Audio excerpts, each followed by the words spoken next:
Esse podcast é apresentado pela jornalista Aline Pimentel. No encontro de hoje, os dubladores e diretores de dublagem Cidália Castro, Saulo Javan, Michele Giudice e Fábio Lucindo falam sobre os desafios e bastidores da dublagem. Olá, pessoal, bem-vindos hoje aqui no nosso quarto episódio do podcast Arte de Ouvir. O assunto é dublagem. A dublagem no Brasil começou na década de 30 e o primeiro filme a receber a versão brasileira foi Branca de Neve e os Sete Anões, em 1938. Inclusive, o Walt Disney tem papel fundamental nessa arte. Uma das principais figuras da dublagem, amigo de Walt Disney e meu conterrâneo araraquarense, foi o empresário Herbert Richards. Ele fundou um estúdio no Rio, onde passou a replicar as técnicas de dublagem que aprendeu nas suas viagens aos Estados Unidos. E aqui comigo para falar desse assunto estão vozes para lá de conhecidas. Eles dublam vários personagens do universo Disney, como Rei Leão, Moana, High School Musical, Pokémon, Alvin e os Esquilos, séries como Game of Thrones, How to Get Away with Murder. E será que só ouvindo a voz deles vocês conseguem identificar algum personagem? Bem-vindos, Michele Giudice, Saulo Javan, Cidália Castro e Fábio Lucindo. Oi, pessoal, muito obrigada pelo convite, estou muito feliz de estar aqui no podcast Arte de Ouvir para falar de dublagem, que é uma das paixões da minha vida, e muito obrigada pelo convite. Saulo. Oi, pessoal, tudo bem? Sou Saulo Javan, é um prazer estar aqui no meio de tantas feras e tantos amigos queridos. Oi, gente, aqui é a Cidália Castro. Estou muito feliz pelo convite, estou muito feliz de estar aqui com essas feras junto comigo. É uma honra estar por aqui falando com vocês. Olá, senhores. Olá, Cidália. Olá, Saulo. Olá, Michele. Olá, Aline. Muito obrigado pelo convite. E fica à vontade, estamos à sua disposição para falar sobre o que a gente gosta de fazer. Então... Vamos falar, então, sobre dublagem. Eu quero começar com a Michele. Michele, quantos anos você tem para já ter feito mais de 300 trabalhos em dublagem? Me fala um pouquinho dessa sua carreira.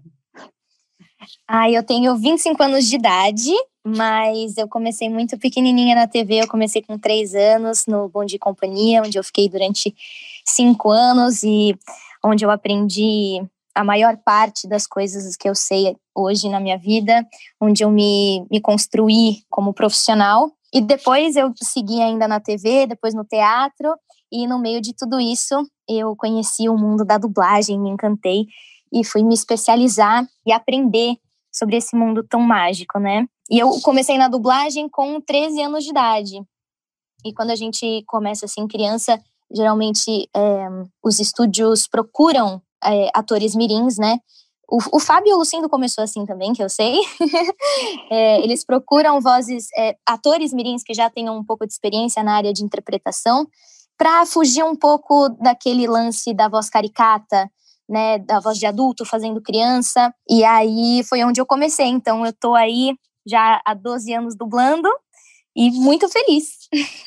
Maravilha, Michele, você já tem uma vasta experiência, acredito que o Fábio também. Fábio, você tem computado quantos trabalhos na área de dublagem você já fez? Conta pra gente um pouquinho também desse seu começo. Nossa, infelizmente não tem um número estimado, não. Eu ia dizer que a Michele chutou baixo 300. Ela faz 300 produções em um ano. Não tenha dúvida de que a Michele faz 300 produções em um ano.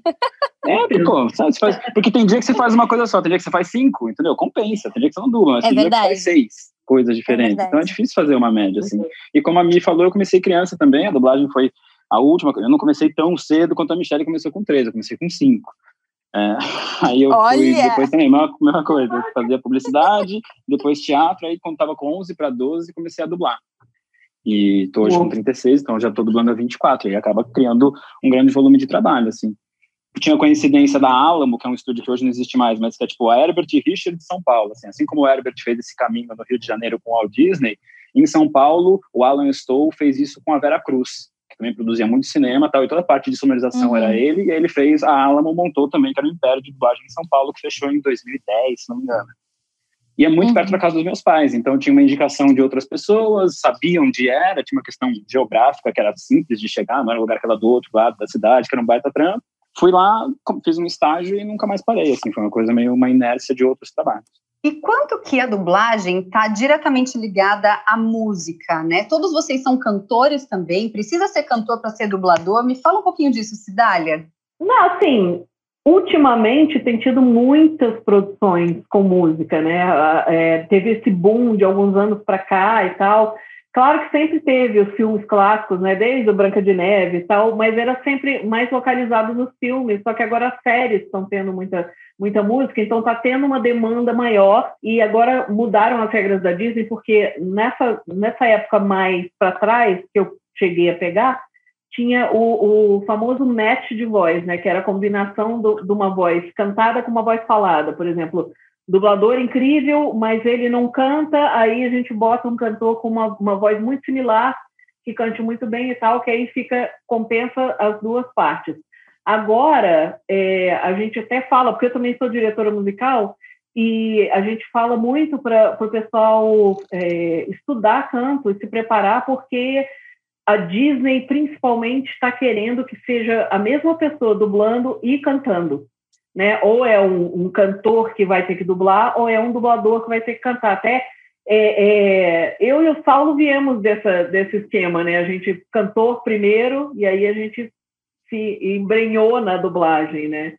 Então, foi um caminho natural, de qualquer forma. Eu fui chamada primeiro para fazer música, né? Então, a primeira coisa que eu fiz na dublagem foi lá no Rio de Janeiro, que agora eu estou em São Paulo, eu faço tudo em São Paulo e tal, moro em São Paulo. E eu fazia as visões da Raven, eu fiz um teste para fazer a abertura da série e eu acabei ficando com o papel da Raven, só cantando, que tem a Mariana Torres que faz o papel, né? Faz o diálogo. E na hora de cantar, como ela não cantava, me chamaram para fazer a parte toda musical e tal. E aí agora tá essa coisa, tem algumas mudanças assim, tipo, mais série de animação, tem muita série de animação, e a série de animação tem mais música, tem as séries, por exemplo, a Raven voltou com a Casa da Raven, só que como é live action, ou seja, tem atores ao invés de animação, eles estão pedindo para deixar, só Disney, né? Está pedindo para deixar legendadas as músicas e eles só dublam os diálogos. Mas a animação cada vez mais, e inclusive produções nacionais, né? Então, está tendo muita demanda de canto. Então, está todo mundo se preparando exatamente por isso. Precisa muito dos cantores na atualidade, entendeu? Muito interessante. E, Saulo, para você também, que veio da música antes, entrou na dublagem, o que você sentiu de maior dificuldade, por exemplo, para dublar um personagem como Mufasa? Ele é o seu maior personagem? Me conta um pouquinho também da sua carreira. Bom, eu estou aqui com a minha madrinha, que é a Cidália, que nós já nos conhecíamos antes da vida de canto, né? Do canto. E fazíamos juntos o Fantasma da Ópera, na primeira montagem em São Paulo. Veio um convite da Cidália para você não quer fazer aqui uma dublagem, um teste, cantar uma coisinha? Eu não me lembro qual foi o primeiro, você lembra, Cê? Cara, pior que não. Mas deve ter sido uma tartaruga. Pode ter sido, sabe qual? Aquele avô que você fez no Henry Monstrinho, lembra? Sim. Eu acho que foi aquele o primeiro. Não. Aí eu já fiz muita tartaruga, muito tatu, caranguejo. Uns personagens muito divertidos. O Gelinho. Né, do Doutora Brinquedo, exatamente. E aí, para fazer o Mufasa, você já pegou no coração, né? Porque foi muito difícil para mim fazer o Mufasa. Muito difícil, porque é assim, quando eu assisti o primeiro Rei Leão do desenho, eu era filho e eu tinha meu pai. E eu chorei pela morte do Mufasa, projetando na perda do meu pai. Quando eu me vejo dublando o Mufasa, eu sou o pai. E com aquelas falas de Simba, tudo que você está olhando, um dia será teu, tal. E eu ia morrer. No filme eu já sabia. E quando nós estávamos no estúdio, a direção foi muito carinhosa, muito calma, muito para me deixar bem no clima. E é um pai sábio, um pai amoroso, mas ele é um pai muito firme, né? Ele é um rei, ele tem toda uma responsabilidade, então ele não brinca em serviço, mas ele não é austero. E aí chegou a hora de filmar a cena da morte, que todo mundo fala, né? E depois tem a cena dele conversando, o Simba conversando com o Mufasa pelas estrelas. Bom, a conversa foi: ok, chegou o momento, você quer assistindo e fazendo, você quer assistir, você quer... O que você quer fazer? Eu falei, eu preciso assistir primeiro. Quero assistir a cena inteira para me envolver. Assisti a cena inteira, saí do estúdio para chorar, para descer a laringe de novo, para voltar a fazer. Eu falei, ok, vamos lá. Então foi muito louco ter que fazer esse personagem icônico na minha vida, né? Porque hoje eu sou pai, mas não tenho mais meu pai. Então era uma coisa muito, muito emocionante. Eu acho que eu não peguei nenhum personagem que me levasse a essa emoção. Eu já peguei personagens que me levem a emoção de fazer pai, fazer o carinho, ou fazer... Teve uma história que eu fiz foi legal com a Cidália, quando eu fiz a Doutora Brinquedos, que o Gelinho, que é um boneco de neve, que é um boneco que ele perde o recheio. E aí ele vai ser recheado de novo. E aí, de repente, ele tem um dilema de vida. E se eu tiver pés? E se eu puder andar? E se me rechearem e eu não for mais o que eu sou? Aí eu falei para a Cidália, a gente gravou, falou, ficou muito bonitinho. Então eu falei, Cidália, posso gravar de novo? Falou, por quê? Mas já tá bom. Eu falei, quero fazer essa criançada chorar. Pode crer. Muito bom. E para você, Michele, que tem esse know-how todo de carreira, você teve algum momento que te marcou na sua história? Conta pra gente. Olha, tem alguns momentos que foram muito legais, assim. Eu tenho um momento específico na carreira da dublagem, que foi quando eu conheci a Dove Cameron, que é a atriz que eu dublo na Disney, inclusive, que eu dublei ela em todas as coisas que ela fez para a Disney, e que ela, na minha carreira, foi um divisor de águas, porque antes dela, eu dublava de um jeito, e aí quando eu passei no teste para dublar ela, eu passei a lidar com diretores com um grau de qualidade de dublagem assim mais elevado e com mais exigência. Então eu aprendi demais com os profissionais com os quais eu trabalhei e com a própria Dove, que é uma atriz fenomenal, excelente, e ela fazia gêmeas na série.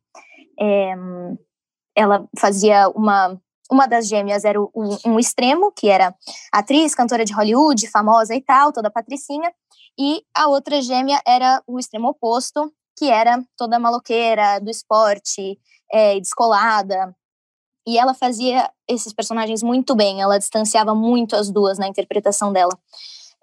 Então eu tive 2 desafios de uma vez só, tanto fazer gêmeas extremamente diferentes, quanto trabalhar com pessoas que iam exigir muito mais da qualidade final.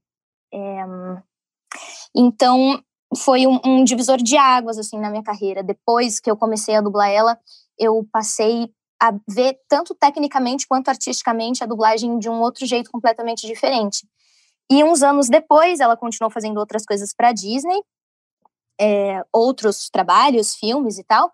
E na estreia de um dos filmes de Descendentes, ela veio ao Brasil para divulgação, e um amigo meu, jornalista, ia entrevistá-la. E claro que ele sabia, é um dos meus melhores amigos, sabia que eu dublava ela e tal, e ele falou para mim assim, você não quer ir comigo lá no dia? Aí eu falei, nossa, o Diego Vargas.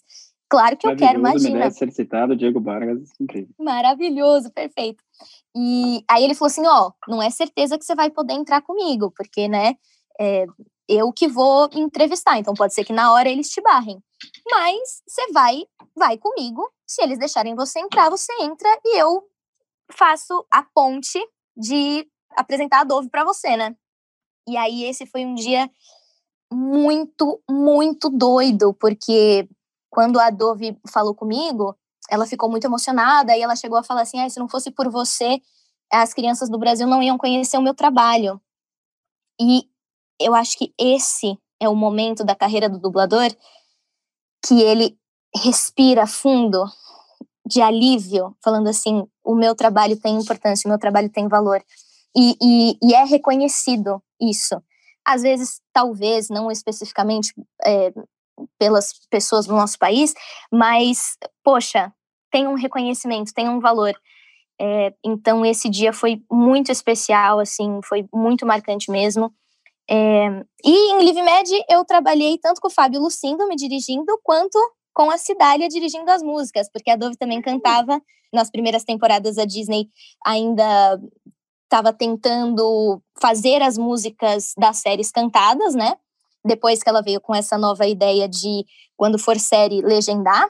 Então, eu aprendi demais com ambos, tanto com o Fabinho na direção dos diálogos, quanto com a Cidália, que me deu uma super oportunidade, que super apostou em mim, no meu trabalho, sim. E já tô aproveitando aqui para agradecer. Nossa, e você arrasou, né, danada? Pra caramba. E pro Fábio, quando que você... um você... trabalho muito diferente que a Mi faz, mano, e eu peguei a segunda temporada já, acho que o Rodrigo Andreato já tinha feito isso, já tinha lapidado, já, Mas, pô, o principal é que a gente se divertia bastante, eu acho que é isso, fazer gêmeo nunca é simples, né? E, putz, fantástico, acho que você fez parecer ser fácil, o que mostra que você faz bem. Ô, Fábio, e conta pra gente, quando que você acha que essa sua profissão de dublador você se sentiu muito valorizado? Que história você tem que você percebeu que aqui no Brasil isso tinha um peso? Enquanto você me faz essa pergunta, eu vou entendendo que isso está mudando. Tipo, a gente está falando um podcast e no 4º episódio você resolve falar de dublagem, entendeu? Não no 14º.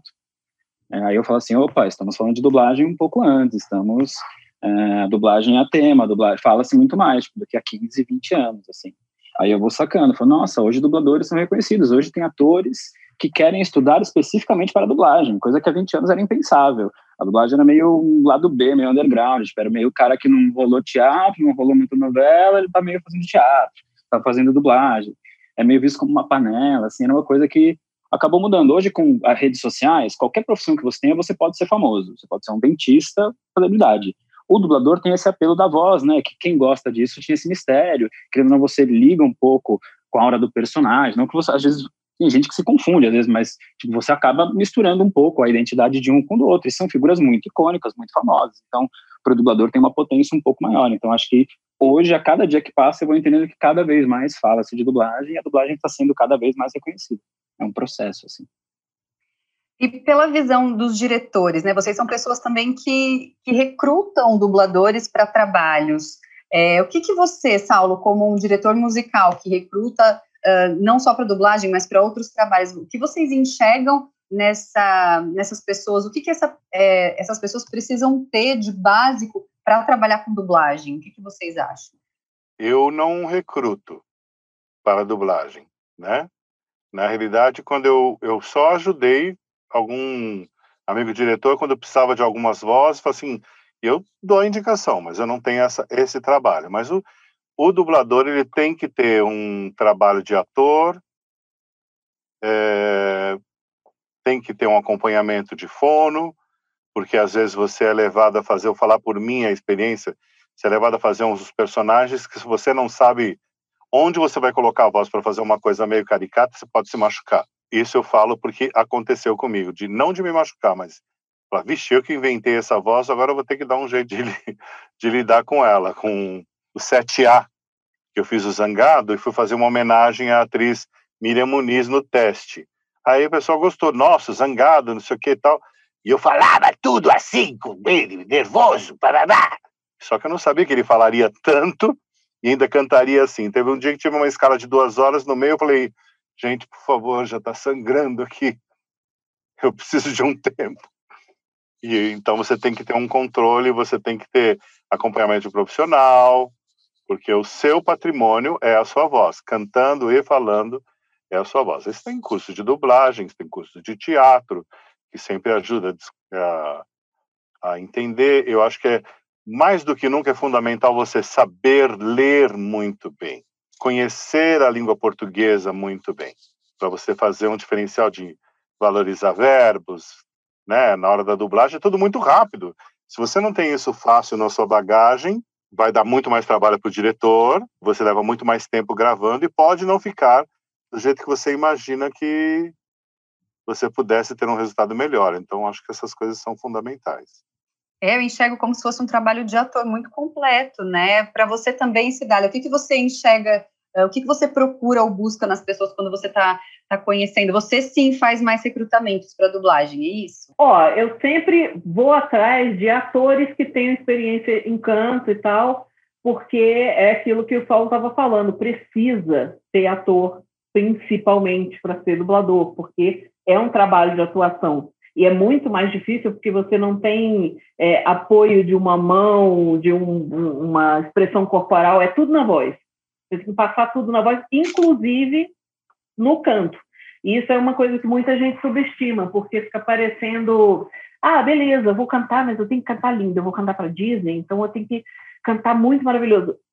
Sim, você tem que cantar bem, porque é Disney, mas se você não passar a história que você está contando, não adianta absolutamente nada. Então, às vezes, tem cantores maravilhosos, incríveis, que eu chamo que, tipo, nossa, você está cantando lindo, mas, eu não senti o personagem, eu não senti a história. E tem gente que não é tão acostumada a cantar, mas bota uma interpretação tão visceral na hora de cantar que eu fico, nossa senhora, eu jamais substituiria isso por uma técnica 100% perfeita. Porque, assim, você tem o recurso de programas de afinação para botar algumas coisas no lugar. Agora, uma coisa que programa de afinação não conserta é a intenção. Eu sempre falo isso para todo mundo, não adianta. Então, se você canta tudo, tipo, sentimentos são fáceis de mudar, tipo, ok, estou cantando um negócio, ok, você sentiu alguma coisa da lindeza da história? Sentimentos são fáceis de mudar, mesmo entre quem não vê que alguém pode ser seu par. Você não passa uma ternura, você não passa a história, você não passa o que está acontecendo, um subtexto na hora de você cantar, você perde totalmente. A música fica sem sentido, porque a música, principalmente no meio de filmes e séries, é o que a gente chama de story point, é o ponto da história, está contando a história. Então, se você não tem um mínimo de preparo de ator, você não tem um mínimo de interpretação, vai ficar flat, vai ficar, sabe, ok, cantou bonito. É que nem a gente fala para o teatro musical, mesma coisa. Você vai no teatro musical e você vê as pessoas cantando, fazendo os papéis. Teatro musical, a mesma coisa. Story point, você está contando história cantando, principalmente naquelas operetas, aquela coisa que é quase o tempo todo cantado, né? Aí você tem que dar 100% da parte de ator, porque senão, se você sair do teatro falando, ai, que vozes lindas, né? Nossa, o fulano canta tão bem, acabou. Você já sabe que o troço não foi bem interpretado. Você tem que lembrar do papel. Você tem, nossa, aquele papel me emocionou tanto. Meu Deus, nossa, aquela história incrível. Se você não lembrar da história e lembrar das vozes, tem alguma coisa errada. Eu sempre faço isso. Toda vez. E eu vejo assim, sempre eu fico observando a galera que faz musical e você vê que... Sabe aquela galera que você vê que arrepia lá do fundo da alma, que você fala, meu, nossa, esse passou a história da música. Aí eu saio correndo atrás, falo... Porque assim, tanto se você não souber interpretar, se você não tiver isso muito dentro de você, existe o fator nervosismo de um veículo que você nunca entrou. Tipo, você entra no estúdio, porque uma coisa é o palco, você tem todos os recursos de corpo, de expressão, bota uma mão e, você botou uma mão para cima, caramba. Nossa, luz, cenário, efeito. Entendeu?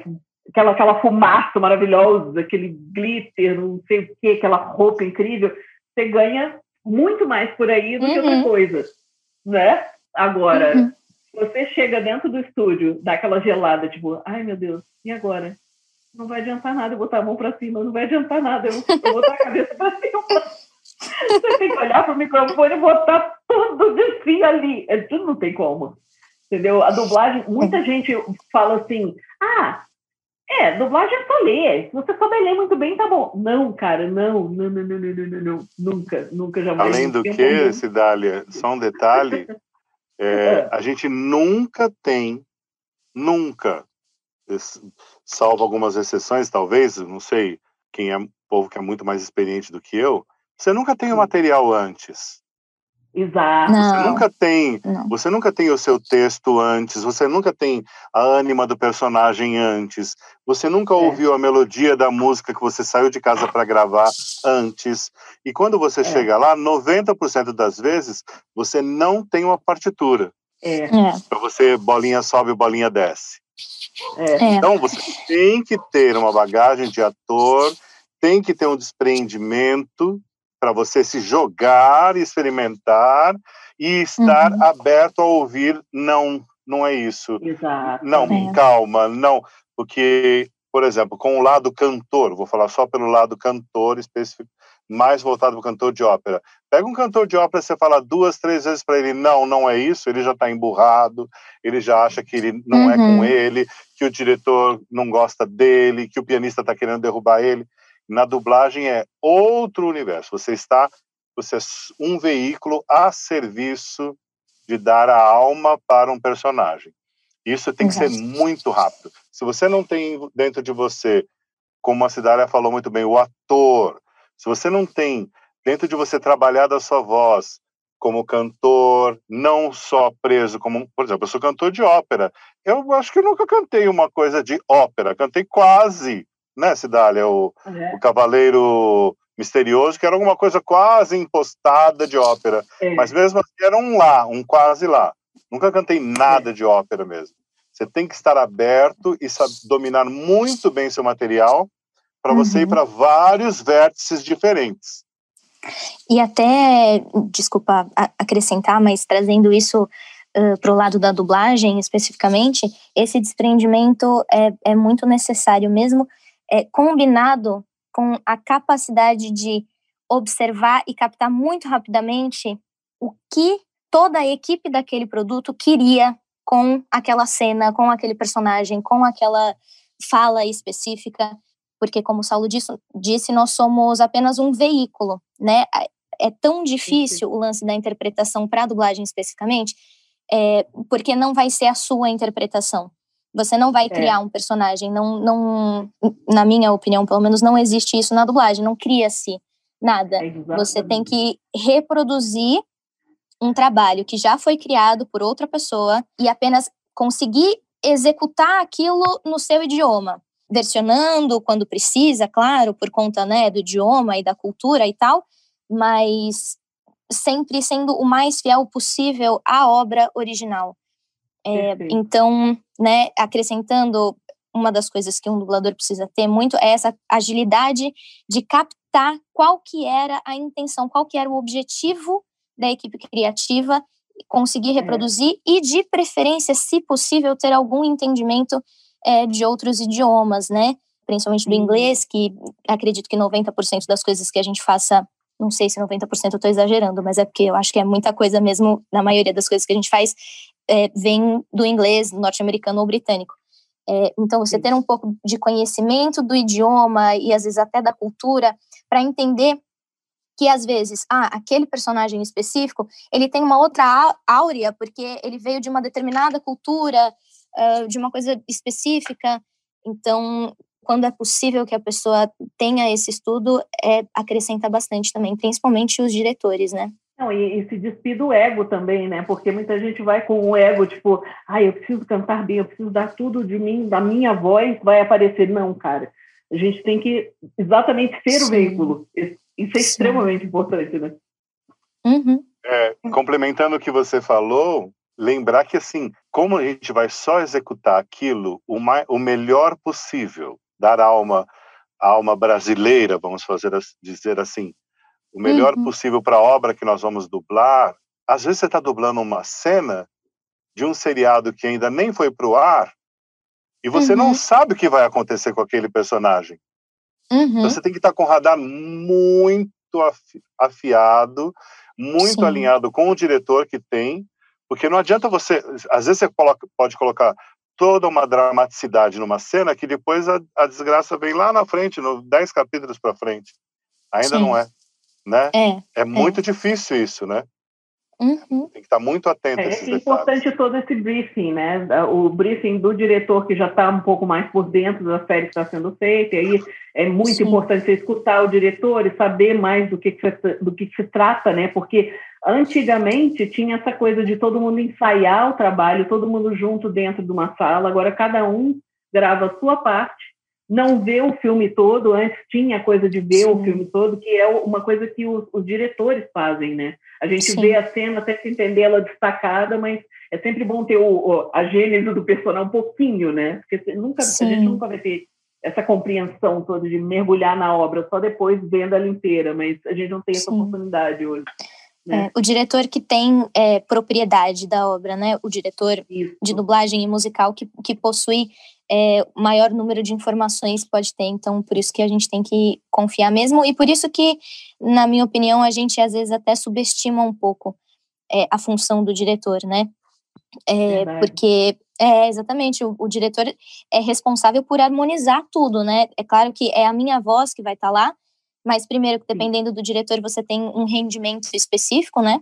E segundo, que é o diretor que vai, eu costumo dizer, equalizar. É ele que vai estar, né, com todas as vozes ali na frente dele, com a matéria-prima, né, o material todo, e é ele que vai equalizando e fazendo todos os atores entrarem na mesma sintonia e executarem o trabalho mais próximo possível da obra original, né? Nossa, tô falando bonito hoje. Tô até impressionada. Tá Já muito pensou em fazer bonito, dublagem? Menino, eu vou estudar, vou fazer um curso.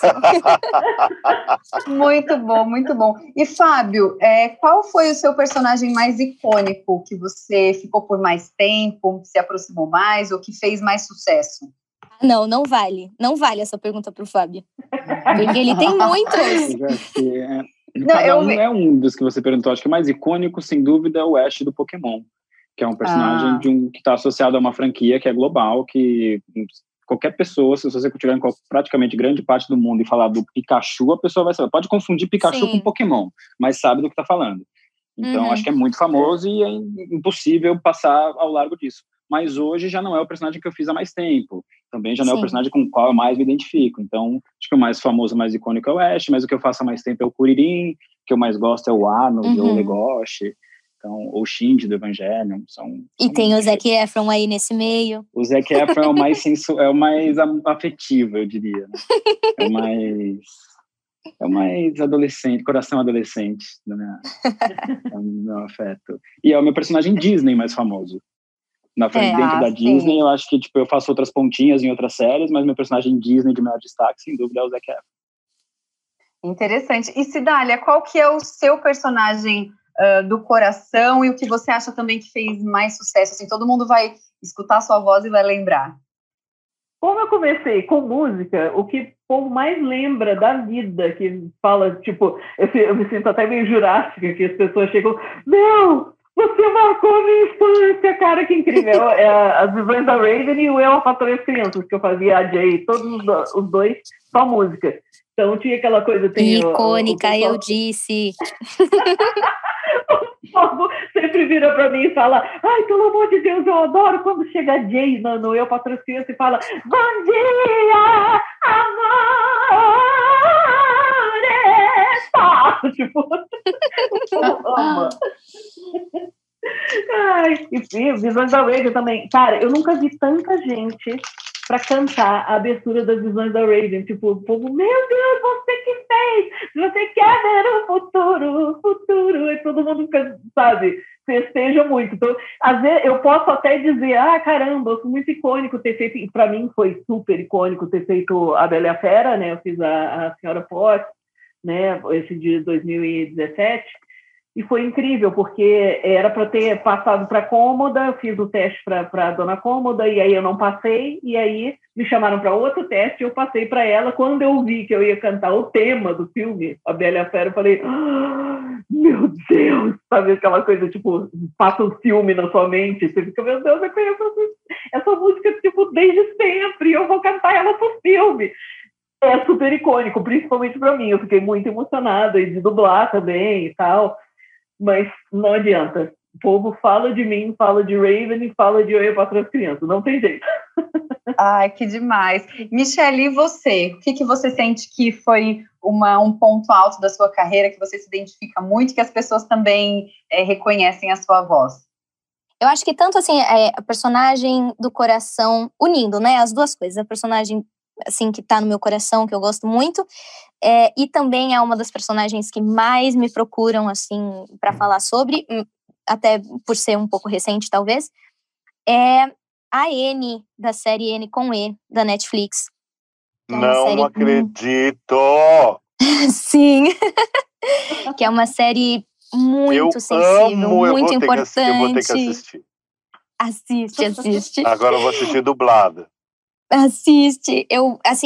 Foi um desafio, porque ela é uma personagem que, além de ela ter uma personalidade extremamente especial, ela fala muito rápido. Uma das características marcantes dela é que ela fala muito rápido e fala palavras muito difíceis.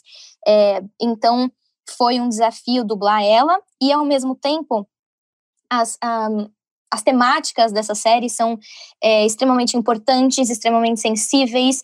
Ela tem discursos que são... A série é antiga, mas são extremamente atuais. Então, eu me emocionei muito dublando ela.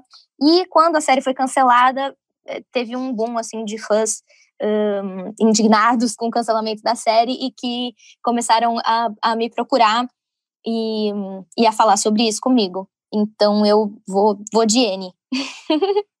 Muito bom. Eu vou querer depois ouvir um pedacinho de algumas músicas que marcaram vocês, mas vamos deixar mais para o final, para o pessoal ficar curioso também com essas vozes lindas. E, Saulo, a gente falou do Mufasa, que eu acho que era o que estava mais claro assim na minha cabeça, mas você também tem um repertório gigantesco. Quais outras histórias, quais outros personagens te marcaram e tem histórias interessantes desse mundo da dublagem? Então, gente, Aline, muito obrigado. Muito gentil, mas gigantesco. Depois que eu ouvi a dubladora da Anne com E, depois que a gente falou com não, eu sou o mais pé descalço aqui. Com certeza absoluta. Mas vamos dizer, então, que você tem personagens de peso. Quais foram? Pô, se você tem Mufasa no currículo, o que mais? Eu Moana, tenho o Chefe Tui. O Chefe Tui da Moana, se isso não é peso, não sei também o que é. Me conta. Me conta do Chefe Tui. O Chefe Tui foi uma delícia fazer. Uma delícia, porque eu já tinha trabalhado com a Anne Gabriele muito antes dela fazer, com eventos. Ela é sobrinha de uma grande cantora e atriz, Laura Carolina, e nós fizemos eventos corporativos com a Anne quando ela era pititica. E agora ela virou essa potência internacional, né, querida? É uma loucura. E estar com ela, e até hoje... Não teve estar aqui com a gente, inclusive. A Anne não pôde. Ah, que maravilha. E ela até hoje, com muito carinho, me chama de tio. Porque na época que a gente fazia o evento, que eu cuidava dela, eu falava assim, ô tio Saulo, eu cuidando dela pequena. E aí eu encontrei com ela no lançamento do Rei Leão, e ela... Oi, tio Saulo. Eu falei, não acreditei, gente, esse mulherão agora, essa menina, né, internacional, tio Saulo. É muito gostoso ver que ela mantém a essência. Mas o Chefe Tui, quando a gente fez, até hoje é o desenho, as pessoas ficam mais tocadas com o Mufasa, mas a criançada fica mais impressionada com o Chefe Tui. Olha que engraçado. Então eu já fiz vários presentes de aniversário para filhos e sobrinhas e amigos, que eu tenho todos os bonequinhos da Disney do Moana, e aí já tinha um esquema que vai filmando, eu vou cantando, depois dou uma mensagem, e obedeço papai e a mamãe, parabéns, e virou uma coisa que eu faço com o maior prazer para as pessoas conhecidas e tal. Esse então não. Aí a gente vai ter que ouvir, então, o seu presente para o podcast, para quem está ouvindo de Chef Tui. Eu vou pedir, agora? por favor. Agora, porque a gente, já tem Será mais que vai explodir? Deixa eu ver. Vamos explodir, explode. Se ficar alto, você me fala, eu mudo o microfone. Tá bom. Moana, vem ver, Moana, você notou, a vila de Motunui tem tudo aqui. Tem dança tradicional e a música é milenar. Sabemos quem somos, temos tudo aqui. O futuro é o que nos une e Moana, tudo tem seu valor. Você vai criar raiz, crescer aqui. O lema é compartilhar. Trançamos as nossas cestas, o peixe que eu como vem daqui, eu sou da... Aí já é as crianças. Muito bom, aplausos. Gente, eu vou ter que pedir um pedacinho para cada um, não vai ter jeito, e eu acho que Cidália, para você, é Bela e a Fera, não tem jeito, um pedacinho acho que marcou a vida de todo mundo que está aqui. Mas, gente, só um minutinho. A Cidália é a Bela e a Fera, a Cidália é a voz do Use Filtro Solar, que todo mundo ouviu aquele famoso vídeo. É verdade. Tem toda essa publicidade também. O Use Filtro Solar foi você, Cidália? Foi, Sim. Ela. Que é um texto do Pedro Bial, é isso? Do Pedro Bial, isso. Que ele fez uma versão de uma coisa internacional. Estourou lá fora primeiro, e aí quando veio para cá, que ele fez essa versão, aí me chamaram para fazer a música, eu fiquei, nossa, então galera que está ouvindo o nosso podcast, procurem nos Instagrams, a gente vai passar o Instagram de todo mundo, busca o trabalho dessa galera que vocês vão curtir, tem muita coisa interessante para vocês conhecerem, a gente está dando só um pedacinho de tudo isso aqui. Mas o icônico mesmo, vamos fazer o pedacinho das visões da Raven que o povo ama de paixão. Então Amor. Se você quer ver o futuro, acha que assim vai ser melhor. Só que nada é tão seguro, pode ser até pior. Eu tento ver o que acontece, mas acabo complicando. As visões da Raven, o futuro eu vejo sim. Isso é mistério pra mim. O futuro eu vejo sim. Isso é mistério pra mim. Sou eu. Maravilhosa. Não, gente, que privilégio, né? Ouvir isso aqui. Muito bom. Que privilégio. Olha, eu fiquei aqui. Eu só não fiz o backing vocal em voz alta, porque senão eu ia te atrapalhar, porque a gente tá no Zoom. Mas a gente faz o coro aqui. Não dá pra ficar eu fico imaginando esse podcast gravado com todo mundo junto, sabe? Aí a gente explodir tudo mesmo. Fábio, e você? O que você pode nos presentear, né? com um pedacinho da sua carreira? Eu acho que eu posso dizer que eu vim lá da cidade de Pallet para dizer que eu estou muito feliz de ter participado da Arte de Ouvir. E eu queria dizer que eu escolho vocês! Muito bom! Que delícia! Maravilhoso! E, Michele, sobrou você. Com que você também vai presentear a gente? Pode escolher. Como o Fábio fez o Ash, eu vou fazer a Serena. E vou falar... Vai, Ash! Você consegue! Ferikin, lança chamas! Pikachu, um choque no trovão agora! Ai, que saudade! Muito bom, muito Delícia. bom. E, Fábio, a gente falou um pouquinho de mercado, você falou que está percebendo que está tendo uma mudança, que está ouvindo falar mais de dublagem agora. Você acha que os trabalhos nessa pandemia continuaram porque as pessoas conseguem trabalhar de casa? Ou você sentiu que tudo deu uma parada? Como que está isso para agora, nesse momento que a gente está vivendo? Não, tudo deu uma parada e elas foram continuando. Hoje, em setembro, a gente pode dizer que a gente tem uma situação que é híbrida. Assim, tem gente já voltando, tem estúdio que... a gente tem todos os cenários. Tem estúdio que nunca parou, tem estúdio que não voltou até hoje. No meio desse caminho, os profissionais e os estúdios tentaram se organizar da melhor maneira possível para continuar trabalhando com gravações remotas ou com gravações com o máximo de protocolos, cada estúdio com seu protocolo particular de higiene. E a galera tá indo, assim, porque houve, na verdade, né, o mundo parou. Então, até a nossa fonte de produção também parou, que a gente tinha um gargalo que precisava ser escoado. A crise, na verdade, era qual é a necessidade desse escoamento ou não, mas isso também já superamos, já estamos em outra. E agora a gente já tem um novo cenário em que temos produções que já foram iniciadas e terminadas todas remotamente, e tá rolando. Eu acho que daqui para frente vai ser isso. A gente volta aos poucos, mas o remoto era uma coisa que ia demorar uns 10 anos para se instaurar, se instaurou em 4 meses. Hoje é uma nova opção, uma nova forma de dublar. Ela existe. Eu acho que hoje em dia os estúdios acessam os dubladores e perguntam, tipo, eu tenho uma escala remota para você, eu tenho uma escala presencial para você. E de acordo com as suas necessidades e possibilidades, você tem o arbítrio de escolher se vai ou se não vai, se você tem um estúdio em casa ou não, tal. Houve uma campanha que chama Alô, Quem Fala, onde os dubladores se organizaram para fazer um crowdfunding para ajudar a galera, assim, parou, né? Todo mundo está com essa crise, assim. Tem gente conseguindo acessar a Aldir Blanc, mas aos trancos e barrancos, acho que o mercado da dublagem foi um dos que melhor se adaptou, um dos que menos parou, perto de cinema, perto de teatro. Acho que a gente foi o que melhor conseguiu continuar entregando. Porque o nosso trabalho já era, de uma certa forma, já cabia o remoto, né? A tecnologia existe, ela só não é tão acessível. Como que e você acho que eles também começaram a ceder a questão da preocupação em da confiança do seu ser remoto também, né?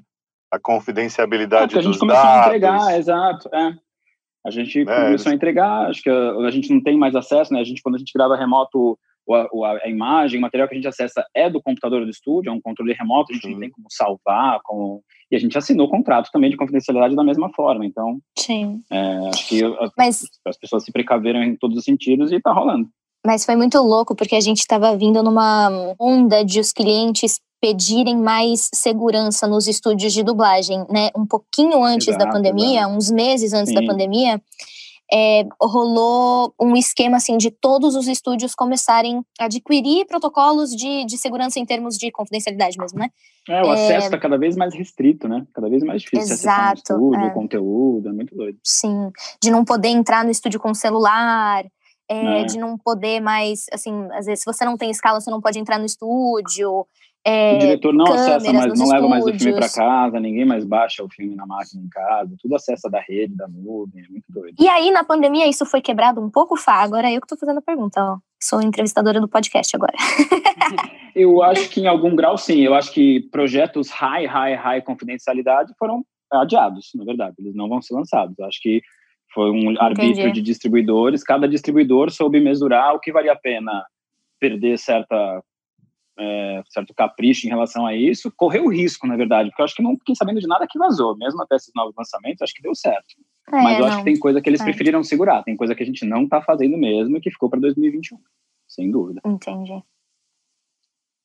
E eu vou jogar uma pergunta para vocês, me respondam o que vocês acham, quem quiser. Para quem está começando hoje, quer começar uma carreira de dublador, o que vocês aconselham para essa pessoa? Que eu aconselharia, como dubladores, como diretores? Eu, Michele, o que eu mais aconselho é a ter paciência e focar em aprender a fazer um bom trabalho. Eu acho que como a dublagem, né, é uma área artística, às vezes se confunde um pouco, né, assim, talvez nas outras áreas as pessoas acham que você não precisa estudar, que às vezes se você é bonito, se você sabe falar qualquer coisa, você pode fazer testes e pode se tornar um grande ator famoso e fazer novela e cinema. E como a dublagem, né, é uma área artística, as pessoas também confundem isso um pouco. Então, o que eu vejo muito quando as pessoas vêm me procurar é as pessoas falando assim, mas em quanto tempo que eu viro dublador? Em quanto tempo que eu vou, sei lá, dublar protagonista? Em quanto tempo? E então essa é a maior dica que eu dou, é assim, não foca nisso. Foca em se tornar um bom profissional. Então, veja quais são as habilidades que um bom profissional tem que ter. Então, precisa ser um bom ator? Vai se especializar nisso. Precisa ter boa dicção? Busca ou fono ou exercício de dicção. Precisa ter outro idioma? Tenta estudar outro idioma. Precisa conhecer as pessoas, conhecer os diretores, precisa conhecer os profissionais mesmo da área, vai pesquisar sobre isso. A internet traz bastante facilidade, assim, nessa questão, né? Então, tenha calma que a dublagem é uma profissão como todas as outras. Você precisa estudar, você precisa se especializar. Tem um tempo de você conseguir entrar no mercado, não é da noite para o dia. Não é aquele lance que todo mundo fala assim, saí da faculdade, tô com o diploma, o que eu faço agora? Rola na dublagem também. Você se especializou, você é formado em interpretação, fez o curso de dublagem. Também é difícil, como em todas as outras profissões. Então, a minha maior dica é tenha paciência e foque em se tornar um bom profissional. Maravilha. E a gente está aqui com um tempo super curto. Eu vou pedir, então, uma dica de ouro da Cidália para quem está começando, para quem quer trabalhar com dublagem. Cidália, o que você aconselha? Tudo que puder estudar. Isso que a Mi falou, interpretação, fono, se puder fazer aula de canto também, não só porque muito realmente está muito, mas também estudar canto engloba muita coisa, melhorar a dicção, melhorar a respiração, melhorar os cuidados com a sua voz, a resistência da sua voz. Então, isso é uma dica que eu dou pra caramba, e muita paciência, porque nada é da noite pro dia, é o que a Mi falou, é exatamente isso. Tem que ter, trabalhinho de formiguinha e foco, muito foco. E se despir do ego. Eu quero fazer um protagonista logo, porque eu não sei, calma. Todo mundo começa pelas pontinhas. Sempre foco, resiliência e estuda. Isso é um ofício, né? Como qualquer outra profissão artística, é um ofício que a gente precisa batalhar diariamente. Gente, passou em 5 minutos esse papo, a gente já está aqui quase 1 hora, eu ficaria muito mais tempo, mas eu quero agradecer cada um de vocês. Eu vou pedir para vocês passarem o Instagram de vocês para a galera que está ouvindo, para eles poderem seguir, e também sigam a gente no Instagram do podcast Arte de Ouvir, @artedeouvirpod. Podem dar o Instagram de vocês, então, para a galera seguir vocês, por favor. Meu Instagram é @saulojavan, com N de navio. Simples assim. O meu Instagram é Cidália Castro, tem o TikTok também, Cidália Castro Oficial, se alguém quiser seguir, que também tem um monte de coisa lá, eu canto para as pessoas e tal, e tem coisas do meu trabalho lá. E o meu é o meu mais difícil de todos, acho, @MichelleGiudice_Real, tanto no Insta quanto no TikTok também. É Fábio Lucindo perfeito. Fábio Lucindo, tudo junto, minúsculo, e acho que aparece lá. Não tenho TikTok, só amo Twitter. Maravilha, gente. Então, muito obrigada. Eu agradeço muito a presença de vocês compartilharam um pouquinho da história de vocês com a gente. E eu gostaria agora que vocês ficassem com a música de um cantor brasileiro, música autoral, ou agora do cantor Vitor Súnega. Obrigada e até a próxima. Acordo de manhã, ligo o rádio, aumento o som. Não quero ver TV. É quase meio-dia, eu de pijama, ainda nem sei o que tem pra comer. Eu vejo o sol pela janela, me convidando pra sair. Mas um dia longo me espera, sem ter pra onde ir. Quando abraços viram armas e está longe é prova de amor. Enfim, depois de tantos dias, o que eu mais quero é poder te encontrar, dar um rolê por aí, sair pra conversar, te abraçar, te ver sorrir. Que tal viajar, um bate e volta lá no Guarujá, ver o pôr do sol com os pés na areia. A vida é feita de nunca mais, o que importa é o que o agora nos traz. Vou recomeçar cada dia sem me preocupar, e amanhã mandar mensagem de bom dia.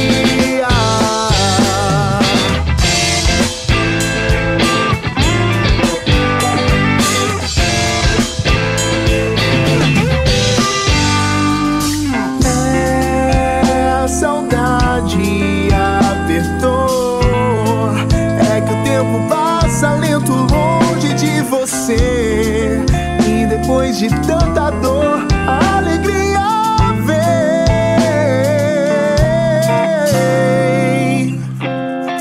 Lembro como foi a última vez que te encontrei, há mais de um mês atrás.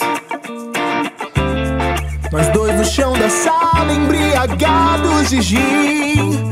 Eu confesso que tô doido pra poder te encontrar, dar um rolê por aí, sair pra conversar, te abraçar, te ver sorrir. Que tal viajar, um bate e volta lá no Guarujá, ver o pôr do sol com os pés na areia.